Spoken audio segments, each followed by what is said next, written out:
আসসালামু আলাইকুম সবাইকে। আজকে আমরা অনার্স প্রথম বর্ষের অত্যন্ত গুরুত্বপূর্ণ একটা প্রশ্ন, সেটা হচ্ছে ফিজিক্যাল কেমিস্ট্রি বন্ড হ্যাবার্ট চক্র বর্ণনা করতে বলতে পারে আর কি। এটা অনেক সময় 4 মার্ক 5 মার্কের একটা প্রশ্নে চলে আসে। এখন এই যে চক্রটা, বন্ড হ্যাবার্ট চক্রটা অনেকটা হেসের সূত্রের সাথে অনেকটা মিল পাওয়া যায়। হেসের সূত্র মূলত বন্ড হ্যাবার্ট চক্রের যেভাবে মৌলগুলার ধাপান্বিত হয় আর পরিবর্তন হয় ওই ওই রিলেশনটা আর কি। বন্ড হেবার চক্র হলো একটি তাপগতিগত চক্র যা আয়নিক যৌগ গঠনের ল্যাটিস শক্তি, এই যে আমাদের ল্যাটিস শক্তি নির্ণয় করতে ব্যবহৃত করা হয়। এটা আমাদের ল্যাটিস শক্তি নির্ণয় করতে ব্যবহৃত হয়। এটি সরাসরি পরিমাপ করা সম্ভব না, তাই অন্যান্য তাপগতিবিদ্যার তথ্যের সাহায্যে পরোক্ষভাবে এর মান গণনা করা যায়। আমরা বর্ন হেবার চক্রটা সরাসরিভাবে নির্ণয় করতে পারি না, তাই বিভিন্ন তাপগতিবিদ্যার তথ্যের সাহায্যে পরোক্ষভাবে এর মান গণনা করি। এই চক্রটি তাপগতিবিদ্যার হেসের সূত্রের একটি প্রয়োগ। এখন এই যে আমাদের বর্ন হেবার চক্রের ধাপসমূহ, মূলত এখানে 5টা ধাপ আমরা বর্ণনা করব। এটি চক্রটি মূলত একটি আয়নিক যৌগ, এই যে যে কোনো আয়নিক যৌগ যারা গঠন করতে পারে তাদের ক্ষেত্রে হবে। আমরা উদাহরণ হিসেবে সোডিয়াম ক্লোরাইড গঠনের প্রক্রিয়াকে একাধিক ধাপে বিভক্ত করে প্রতিটি ধাপের পরিবর্তন নিচে দেওয়া হলো। অর্থাৎ এই যে সোডিয়াম ক্লোরাইড, এটা কতভাবে গঠিত হইতে পারে, মানে কি কি উপায়ে গঠিত হইতে পারে, এই অনুযায়ী আমরা লিখব। তাহলে প্রথম ধাপ পরমাণুকরণ এনথালপি। প্রথম ধাপে যেটা আছে সেটা হচ্ছে পরমাণুকরণ এনথালপি। পরমাণুকরণ এনথালপিকে ডেল অফ অ্যাটম দ্বারা প্রকাশ করা হয়। এটা হচ্ছে কঠিন ধাতব সোডিয়াম, এই যে আমাদের কঠিন ধাতব সোডিয়ামকে গ্যাসীয় পরিণত করা হয়। তার মানে এখানে আমাদের একটা সোডিয়াম যেটা সলিড অবস্থায় থাকে, কঠিন ধাতব সোডিয়াম, এর প্রভাবে আমাদের যেটা হয়েছে সেটা হচ্ছে সোডিয়াম গ্যাসে পরিণত হয়েছে।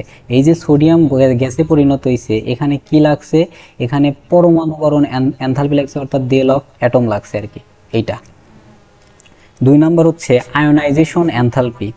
এখন গ্যাসীয় সোডিয়াম পরমাণু থেকে একটি ইলেকট্রন সরিয়ে, অর্থাৎ গ্যাসীয় সোডিয়াম থেকে যদি আমরা একটা ইলেকট্রন দূরে ঠেলে দেই বা সরাইয়ে দেই, তখন গ্যাসীয় সোডিয়াম আয়ন, অর্থাৎ এই যে সোডিয়াম প্লাসে পরিণত হয়।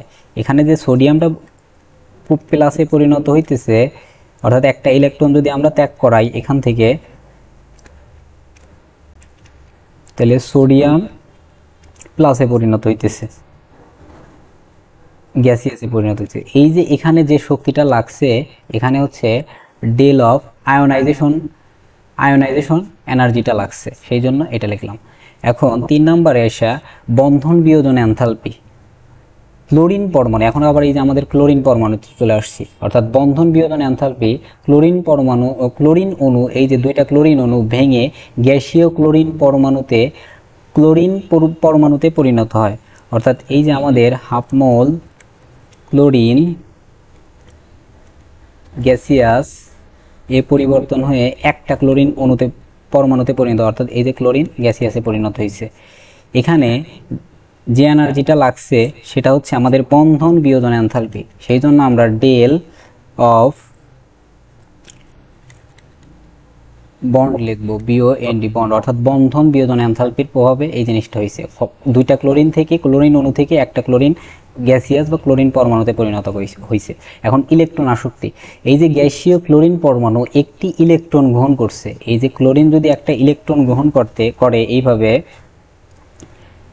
যে ক্লোরিন গ্যাসিয়াস একটা ইলেকট্রন গ্রহণ করে এখানে যেটা করে সেটা হচ্ছে ক্লোরিন Cl- আয়নে পরিণত হয়, ক্লোরাইড আয়নে পরিণত হয়েছে। এই যে এখানে ক্লোরাইড আয়ন যে পরিণত হয়েছে, এই জিনিসটার নাম হচ্ছে ইলেকট্রন আসক্তি, অর্থাৎ ডেল এইচ সমান সমান ইএ, এই জিনিসটাকে আমরা বলবো ইলেকট্রন আসক্তি। এখন 5 নম্বর পয়েন্টে এসে ল্যাটিস শক্তি। এই যে ল্যাটিস শক্তি গঠন করলেই আমাদের কাজ শেষ। গ্যাসীয় সোডিয়াম আয়ন এবং ক্লোরাইড আয়ন একত্রিত হয়ে একটি কঠিন যৌগ, অর্থাৎ এই যে সোডিয়াম ক্লোরাইড গঠন করে, এই ধাপেই ল্যাটিস শক্তি নির্গত হয়। অর্থাৎ এই যে আমাদের একটা সোডিয়াম আয়ন গ্যাসিয়াস যোগ Cl- গ্যাসিয়াস, এরা পরস্পর বিক্রিয়া করিয়া সোডিয়াম ক্লোরাইড কঠিন সোডিয়াম ক্লোরাইড গঠন করে। এখানে আমাদের মূলত কাহিনী শেষ। অর্থাৎ এই যে 5টা ধাপ, এই 5টা ধাপের ল্যাটিস শক্তি উৎপাদন করাই হেসের সূত্রের মূল লক্ষ্য ছিল। এখন এই যে 5টি ধাপের সম্মিলিত এনথালপির পরিবর্তন সোডিয়াম এবং ক্লোরিন থেকে সরাসরি সোডিয়াম ক্লোরাইড গঠন এনথালপির সমান।